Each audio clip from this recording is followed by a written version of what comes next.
Allahu Akbar. I always begin, as many of us I'm sure do, with the dua. رب اشرح لي صدري ويسر لي أمري واحلل عقدة من لساني يفقه قولي.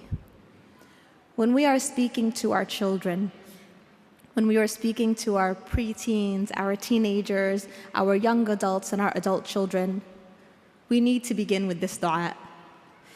Because we need Allah subhanahu wa ta'ala's help in being able to connect with our children, in being able to speak to them in a way that they will understand, in being able to listen to them in the way that we will understand. When we speak about our youth today, when we speak about our children, many times we'll hear in the masajid, in conferences and programs, by well-meaning imams and leaders and speakers, we will hear that we have a crisis in our youth, that our youth are facing a crisis, that there is a crisis. Many times this crisis will be labeled as a crisis of faith or as a crisis of adab, a crisis of character. But the reality is that when we look at our youth today, when we look at our children, when we look at our families, the crisis we are facing is a crisis of communication. It's a crisis of addiction, where our children and us as parents have become so consumed with the technology that rules our lives that we no longer can communicate face to face. Instead, a child may be downstairs in the living room and a parent upstairs, and rather than shouting down to the child, or rather than the child shouting up to the parent, they send a text. We do this with our spouses as well quite frequently. And this is where the breakdown in our interactions begins. But it's not where it ends.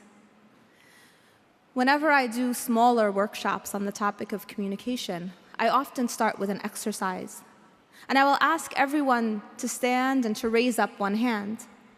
And as I continue with the exercise, I will continue to ask people to do certain things. Place their hand on their head, put it on their shoulders, place it on their knees, place their hands on their hips. And then I will verbally say, place your hand on your chin, as I put my own hand on my cheek.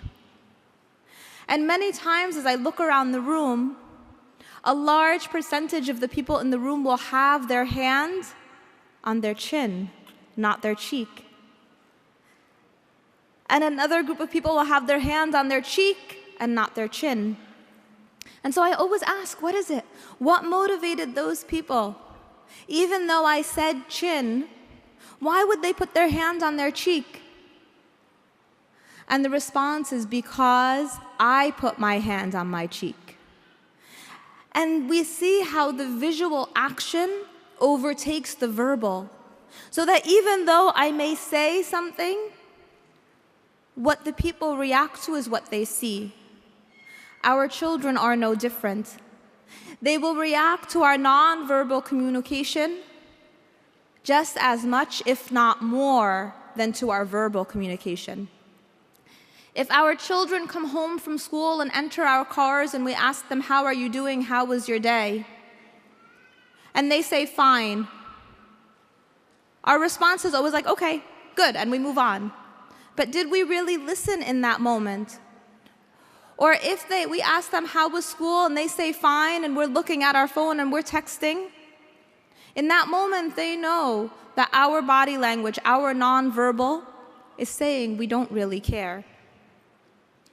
Because they will look to our nonverbals. They will look to our actions. How many times have we been in conversation with someone, and before they even ask, how are you doing, we say, alhamdulillah. Assalamu alaikum, alhamdulillah. Because many times we don't listen. We have our response ready. We're so eager to be heard, we don't take the time to hear. And we do this with our children. We do this frequently with our children. If we want our children to listen to us, we must first listen to them. If we want our children to understand us, we must first understand them. As a high school teacher and as a mother of 2 teenagers myself, I know I'm constantly trying to keep up with the language. So I'm Googling all the time, what does on fleek mean? What does it mean when something's ratchet? For the longest time, when I would hear someone say like, oh, that outfit's ratchet, I'd be like, oh, thanks, you too. Not realizing that ratchet does not mean what I thought it meant. Or now it's, oh, that's so extra, that's extra. And the language constantly changes. Why? Because it's the code for the generation. You know, in many of the marriage talks that I give, I'll often speak about the verse in Surah Ar-Rum that's known as the marriage verse. The verse that reminds us to incorporate mawadda wa rahma in our interactions. But when we look at the verse that follows verse 21 in Surah Ar-Rum, when we look at verse 22, we see Allah subhanahu wa ta'ala reminding us that we have been created with a diversity of tongues. And the word lisan is used. Lisan is very different than languages. And although sometimes you will look at the translation of that verse and you'll see the word language is used, the word lisan means tongue. Why tongue instead of language? All of us sitting in this room here may say, well, we all speak English, right? But when we begin to converse with our teenagers, when we begin to converse with our children, suddenly we're hearing things like LOL and OMA and BIO and lots of small acronyms for things that we have to stop and say, wait, is that even English? It's the same language, but it's a different tongue. I remember the first time I heard my youngest daughter, she was walking around the house saying, OMA, OMA. And I ran to urbandictionary.com, and I've mentioned this in several of my talks, it's a beautiful website that kind of guides you to the lingo of today. And I logged in and I put in OMA, and nothing came up. And I'm like, what is this OMA? So I went to my youngest daughter and I asked her, what's OMA? And she was like, Mama, it's oh my Allah. Everybody's saying it. And I realized that even at that young of an age, there is a sort of code that is shared among youth, among our children. And it's a code that sometimes we cannot be privy to because language is powerful. The words we choose can shape our world. The theory of sociolinguistic relativity tells us that an action or an item does not gain its meaning inherently, but instead it adopts its meaning from the words we use to describe it. What does that mean? 20 years ago, when I was younger and playing on the playground in my public school, we used to sing a song. And the song used to say something like, I'm so gay, I'm so happy today. The word had a very different connotation, the word gay. Today, imagine if you fast forward and you see young people, children, playing on a playground and saying, I'm so gay, I'm so happy today. The meaning is very, very different. Among our youth today, as our seniors in the high school where I teach are filling out their college applications, this year is the first year that we find on the college application, there are 3 boxes under gender: male, female, other. Language is powerful. Today, when we are filling out forms again for our high school students, we are required to indicate whether someone is cisgendered or transgendered.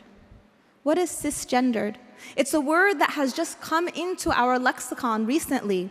And it's a word to identify someone who is born adhering to a specific biological gender and who also identifies with that biological gender. So it means if you are born a boy, you are a boy. If you're born a girl, you are a girl. But why do we need a term now, cisgender, to describe it? Because this is how we normalize what may seem outside the range of normal. When we label what is normally accepted in a regular sense of the term, we begin to create an avenue for labeling other items as well. This is what our children are facing today. And yet we speak to our children in our tongues. We speak to them in languages that we've grown up with. And I don't mean to say that these languages are Urdu or Arabic or Spanish or French. Yes, that's a part of it. We bring our cultural baggage or our cultural background into our relationship with our children. But we speak to them in a language that describes our generation, describes what we grew up with, rather than what they're experiencing.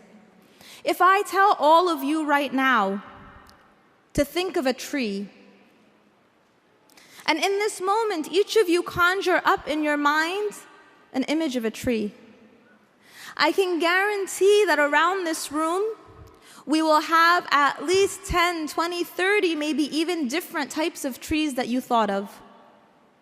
Some of you may have thought of a palm tree. Some of you may have thought of a Christmas tree. Some of you may have thought of an oak tree. Some of you may have thought of a willow tree. Regardless of what tree you thought of, the word that I said was tree. And the tree that I was thinking of was an apple tree. But when I conveyed that word to you, you brought to your understanding of it your own background, your own history, your own memories, your own thought processes, your own worldviews. And in bringing together your background, your worldview, your history, your knowledge, you saw a tree that was very different from the tree that I wanted to convey. So imagine now when we speak to our children who are growing up in a world that may have many different things going on in it than what we experienced. How do we reach them?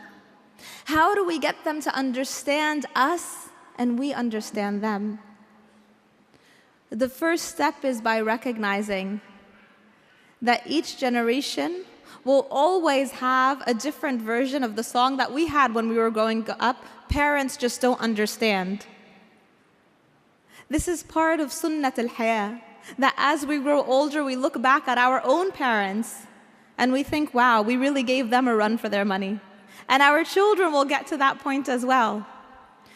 I remember when I was growing up, again, I'm kind of giving away my age here, but back in the 80s, Michael Jackson was very big. And he had a song back then called Bad. And it was really cool that anything that was good, anything that was fun, anything that you liked, you'd be like, that's bad, that's bad. And so my sisters and I would walk around and everything was bad. We'd be like, oh, that's so bad, that's so bad. And it would drive my parents crazy because they'd say, if you like something, say it's good. If you don't like something, then say it's bad. And in our minds, we would just kind of shake our heads and say, parents don't understand. And this is the process, recognizing that we will not always be privy to the conversations of our teens and our children. We won't always be allowed entrance into that secret realm. But we do have to understand it. And we do have to understand the avenues that we can follow and pursue to connect with our children. And it's not always by using the same words. Because I know I embarrass my teenagers all the time when I'm speaking to their friends and I'm like, oh, that's so on fleek, or like, yeah, that's extra. And they're like, Mom, don't, like, just don't. So it's not about us adopting their language and utilizing it. It's about us listening. It's about being able to really hear our children when they speak to us. And to hear them not just with our ears, but to show them that we are interested in what they have to say, to connect with them with our eyes, to drop our devices, to put down the phone, and to really listen to them, to be present, to have them see that we are interested in their lives. We want to know what's going on. We want to have that connection with them, because that's the foundation. Our children will enter into a world that will consistently try to highlight for them that they are different, They will enter into a world where people will tell them they're not good enough, they're not smart enough, they're not pretty enough, they're not thin enough, they're not good enough.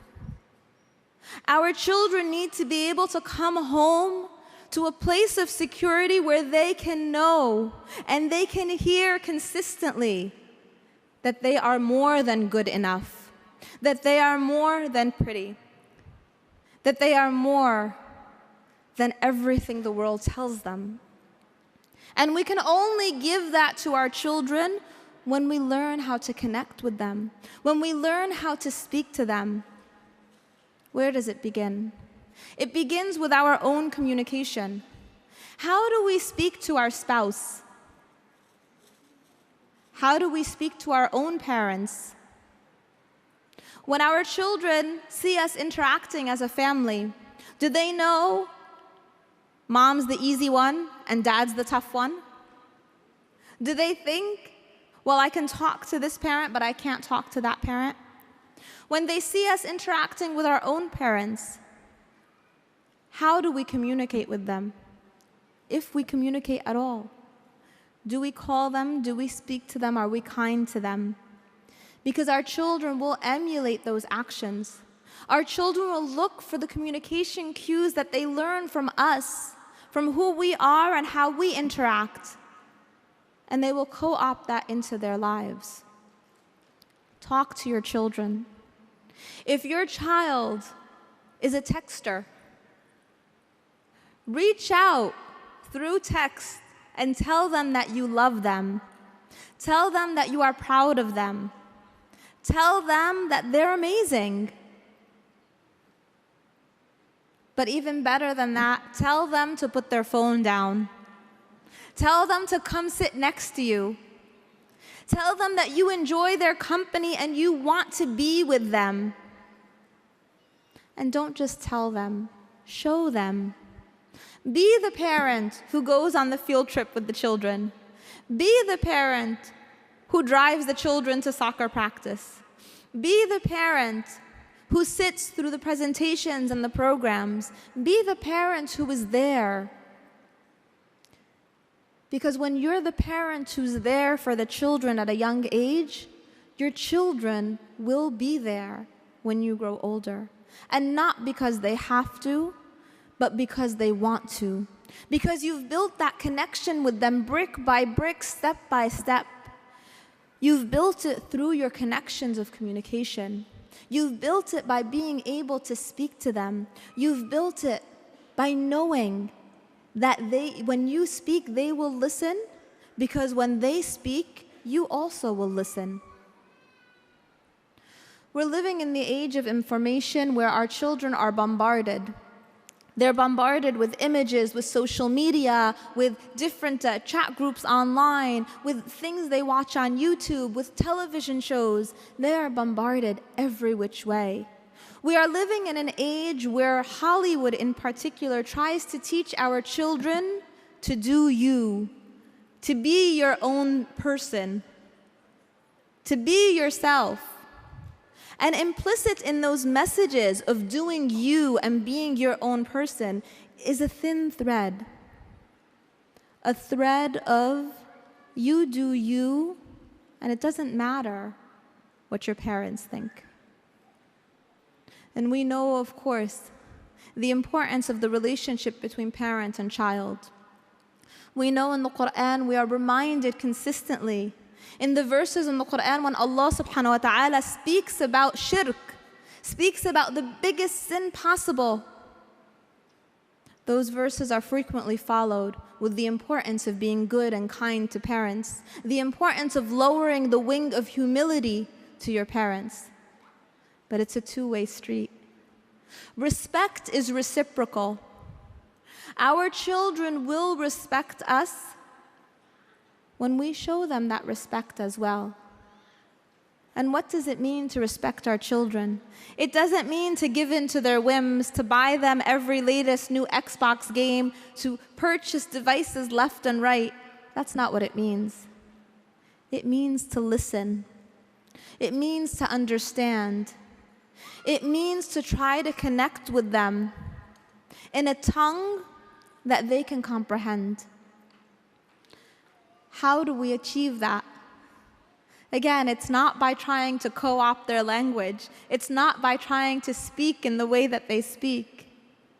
It's in learning the code for ourselves, in understanding for ourselves what it is that they're saying, but even more than that, what it is that they're going through. When our youth speak to us about things like K2 or spice, know that they're not speaking about a new Dunkin' Donuts flavor or some kind of candy. Know that these are synthetic drugs that are being used in high schools around the country. When our kids begin to talk about or show interest in the legalization of marijuana, talk to them. Don't shy away from these hard subjects.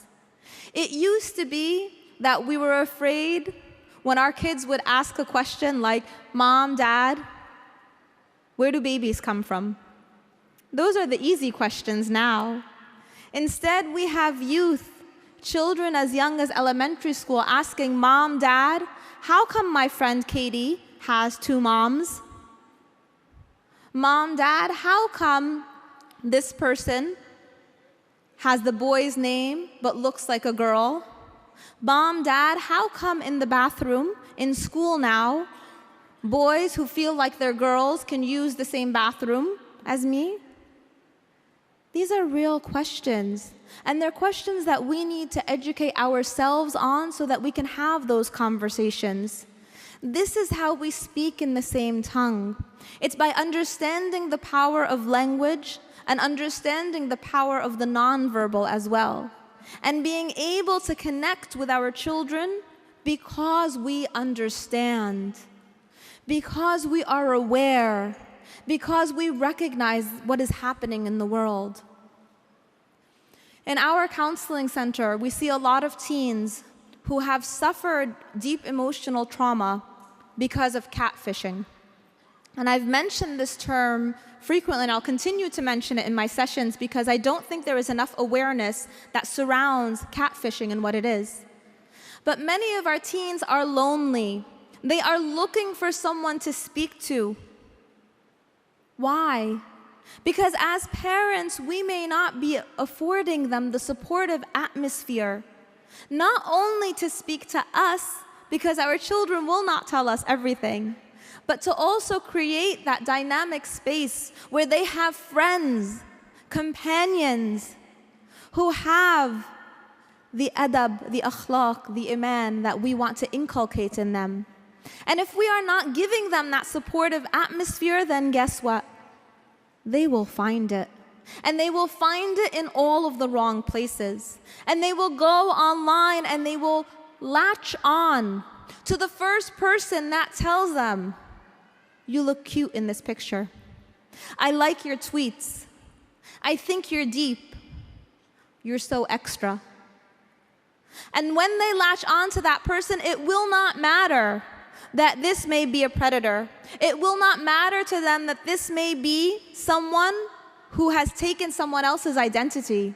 It does not matter that this could be a pitfall, a trap, a situation of catfishing, because they will be seeking someone who will listen. And so I urge you all, and the advice is for myself first and foremost, to be the one who listens, to be the one who understands, to learn the tongues of our children so that we can connect with them. Because as this generation grows, their difficulties will be very different. Their challenges will be very different than the difficulties and challenges we may have faced as children. But inshallah, we will be the ones that are there to understand, the ones that are there to guide them, the ones that with the blessing of Allah subhanahu wa ta'ala will hopefully be able to lead them on the path of the most righteous. Bi-iznillah. Jazakum Allahu khair. Assalamu alaikum.